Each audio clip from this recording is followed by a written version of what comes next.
city gripped by drugs, crime, and desperation, one young NYPD officer made choices that would define the rest of his life.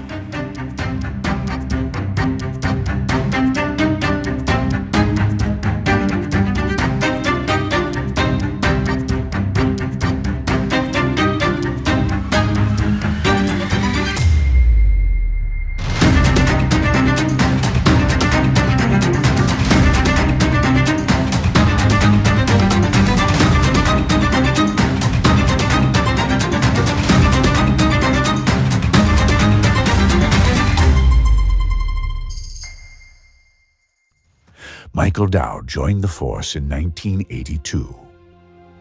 Just as New York was emerging from a fiscal crisis, and the streets of Corona and East New York were riddled with decay. Graffiti-covered walls, kids sniffing glue, shootings behind closed doors, and drug traffic moving fast through the shadows. Early in his career, he was stationed in what they called Little Columbia, a hub of cocaine distribution just minutes from the airports. With few resources and constant danger, survival meant more than following rules. One day, a white Corvette with no plates rolled up.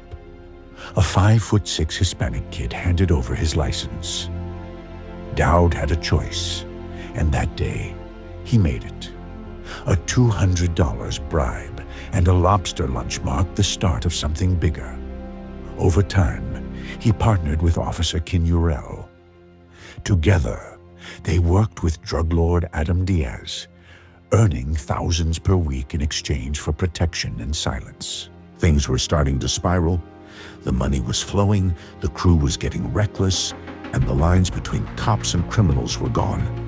At the grand opening of a high-end car stereo shop, funded by drug money and protected by dirty cops, things got out of hand. A few young associates of John Gotti Jr. showed up, one of them with an underage girl. Mike made a comment. Tension rose fast, fists flew. Bottles shattered. Mike ended up in the ER. So did his partner. Fights even broke out in the hospital. Police responded, but no charges, no reports. It was chaos. And then silence. Dowd wasn't hiding. He was operating in the open, shaped by the streets and the culture around him. But the real story isn't just what he did. It's what it cost. Arrested in 1992, wired by his own partner, and later convicted of racketeering and drug conspiracy, Dowd served over 12 years in federal prison. But the sentence didn't end there. His family paid a price. His kids faced judgment.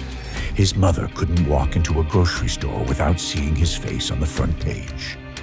Today, Mike Dowd is a speaker, sharing hard truths with a generation that still thinks shortcuts are free. His story is one of chaos, consequence, and clarity. Not to glamorize the fall, but to show what really comes after. This isn't redemption. It isn't confession. It's a record. And it's far from over.